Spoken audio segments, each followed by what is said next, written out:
We are back with part 2. Welcome. And I said in the last part that we're going to take a look at some rhythmic elements that we can add to our music.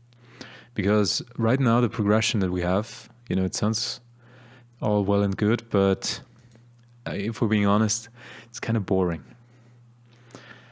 So let's see what we can add to this to make it a little bit more groovy. And by the way, right now we're composing at 4/4 time, which basically means there's 4 beats to each measure. And we're composing at 100 beats per minute. So if we take a listen, if I turn on the metronome, this is what it sounds like. 1, 2, 3, 4, 1, 2, 3, 4, and so on and so forth. Okay, now let's give our music some rhythm. And if I had to pick one thing above all else, I would say that rhythm is probably the most essential component of any musical piece, even more so than the harmony and the chords and the melody, even though melody also contains rhythm, but you get what I'm saying. And like most of music, rhythm is just patterns. And believe it or not, but pattern recognition is actually what makes music fun to listen to, because we are extremely good at recognizing patterns, and we do find quite a bit of enjoyment out of recognizing patterns. So it is really key that when you compose music, give your listener a pattern that they can recognize. So for this pattern, I like to start with my chords on this.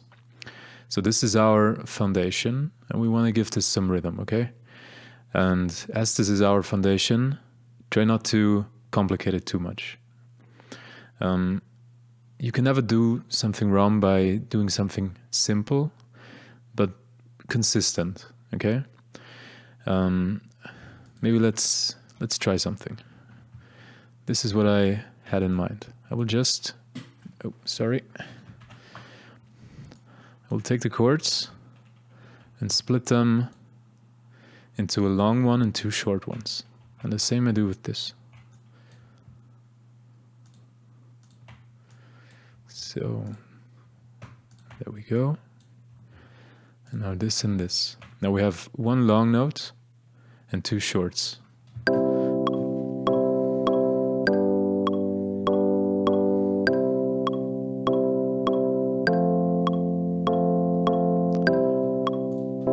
And I told you that the listener needs something that they can latch onto, a pattern to recognize. So this is our foundation. Don't overdo it. And we can easily add some more complexity into this, because this gets kind of repetitive. But we can add some more spice and more complexity into this with the other elements of our music. Okay, now that we have this, what I want you to do now is remember the chords that you have chosen. So for me, this is a C chord, this is a G chord, then another C chord, and then I have an F chord. And now, for the entire length of this chord, I want you to go on top, and this is where our melody is going to sit. I want you to go on top and put in a note that is the entire length of this section here that corresponds to the chord underneath. So this is a C chord, so put a C here. This is a G chord, that's why I put a G on top. Then another C, and then we have an F. Okay? And now, as I said, this is where our melody is going to sit. And now we try and create a counter rhythm with our melody to what is happening down here in our chord progression. In the next step, you can't really do much harm, because what I want you to do is I want you to cut up these notes into, by the way, let's take a listen maybe of how this sounds.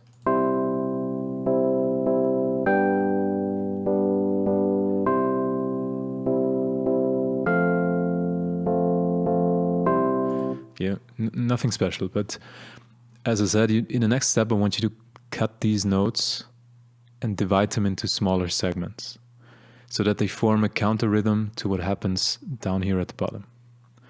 And you can't really do much harm here, because either way, however you're going to cut it, like the steps here, or the options here are so minimal that everything will sound kind of okay, you know. And it's your mission to make this sound a little bit more than okay, because whatever you're going to do, it's not going to sound like, you're not going to be like, oh, this is a masterpiece, you know. So don't strive for perfection here.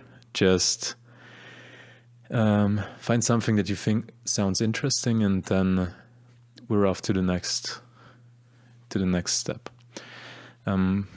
And for this, I'm choosing to subdivide this into 8 notes.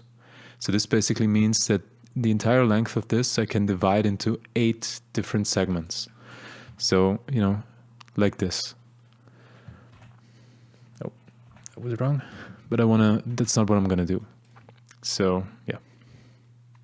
All I'm really doing now is simply going by ear, and, you know, find something that I think sounds good. So maybe I just start here and cut it up a little bit. See what it sounds like.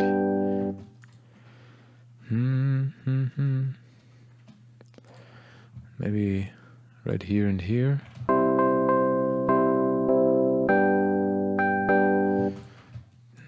Then this one as well, I would say.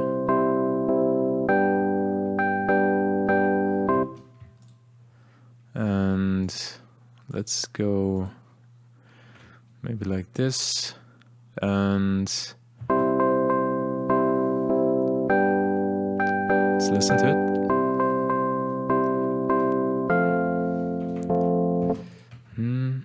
And maybe do something a little bit more tricky here.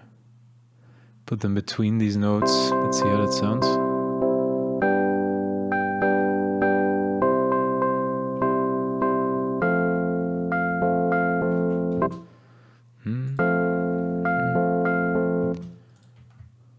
And I don't know, maybe this one, okay?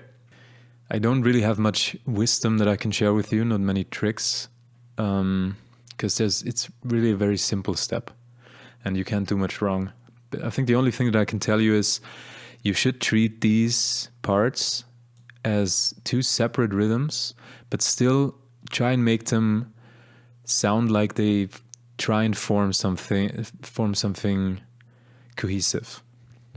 So what I mean by this is, you want these rhythms to deviate from one another, but they should at some point still try and work as a union. So for example, I have like these 3 notes that are not represented down here, but then again this one falls on the beat same as this, and then again I have like this division, and then they sync up again here with what's happening down at the bottom. Okay, so try and create a little bit of a push and pulling, where one does something differently, and every once in a while they come back together, so the listener knows, okay, they belong together. Because if they would do completely different things, then you wouldn't be able to recognize them as belonging to the same piece, if that makes sense.